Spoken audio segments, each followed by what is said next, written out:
Bonsoir et bienvenue dans le JT de TikTok. Saison 3 dans la série de Mag dos Santos. En parlant de Mag dos Santos, les langues se sont déliées et j'ai appris pas mal de choses à son sujet. Cette petite dame que je pensais simplement particulière est aussi une mythomane manipulatrice. Récemment, elle a publié un rendu d'audience falsifié pour prouver à sa communauté qu'elle n'avait pas volé le stock de son ancien patron. Je vous mets la preuve de ce que j'avance. Son procès n'a pas encore eu lieu, évidemment j'ai transféré à l'établissement mentionné les captures du faux rendu d'audience. Jusqu'où cette petite dame est capable d'aller pour faire croire à sa communauté qu'une simple palette est américaine. Cette petite dame a travaillé 5 ans dans sa vie et dans ce laps de temps elle a 2 plaintes contre elle pour harcèlement, un jugement attente à son actif. Plein de personnes qui m'ont dit de demander à ma communauté d'aller signaler Elie Salingue, BFT et TLJ. Voilà, donc si vous avez envie d'aller les signaler, je vous laisse faire. Tout est de la manipulation, elle a pour pratique et habitude de se victimiser pour attiser la haine de sa communauté. Elle demande à sa communauté de nous harceler alors qu'elle se dit être victime de harcèlement, alors qu'aucun des comptes mentionnés ont demandé de telles choses.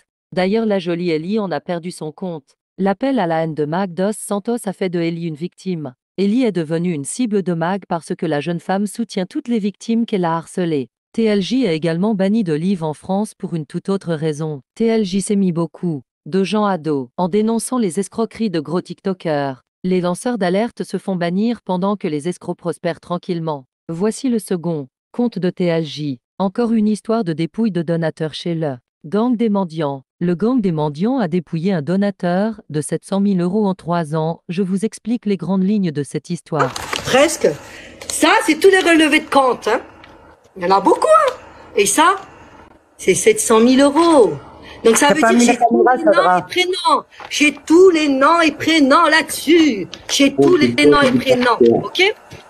De tous les virements, bien sûr, de tous les virements. Aito, le mari de Sandra, s'est perdu dans le jeu des live matchs et y a laissé pour 700 000 €. Il n'a pas fait que jouer sur les matchs, il a également fait des virements au gang des mendiants sous la menace.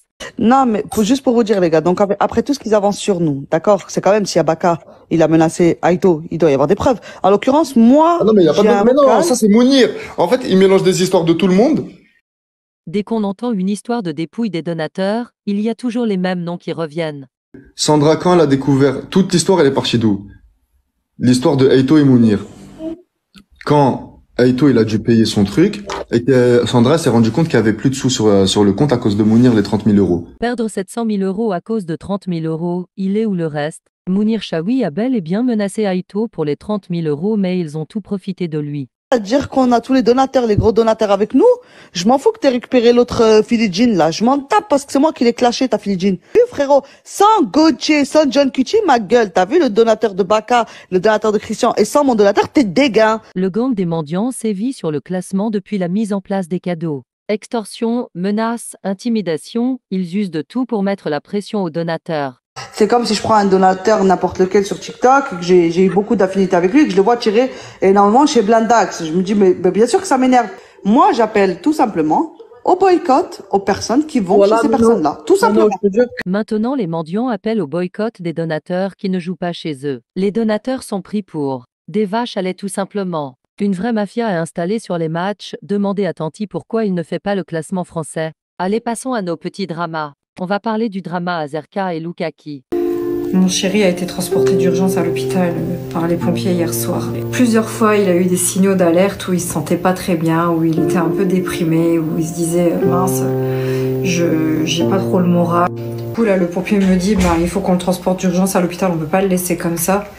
Et il a besoin de voir un médecin, de parler. Il me dit votre compagnon est en plein burn-out. Vous notez la petite musique mélancolique en fond, le récit dramatique de Loukaki et voici le couple vedette 4 jours après cette annonce. En live match, Azerka contre l'ex-mari de Loukaki et celle-ci. 20 secondes pour vous arracher.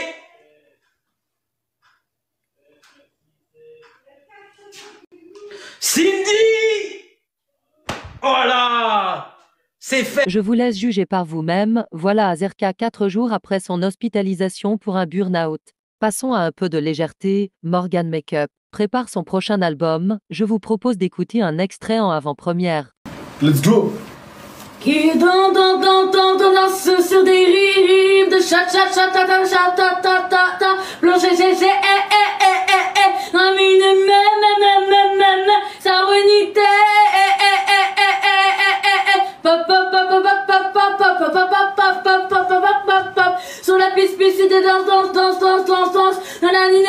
Le prochain album de Morgan Makeup, Voyelle, sera bientôt dans les bacs. Passons à une bonne nouvelle. Kelly, la carleuse la plus sexy de France, nous a fait une annonce. Il y a 3 mois, je me posais la question si j'étais pas enceinte. J'ai fait mon petit pipi et j'ai laissé mon homme découvrir le résultat. Bien sûr, j'arrive directement derrière et là, c'est bien ce que je pensais. Ouah, je vais être maman.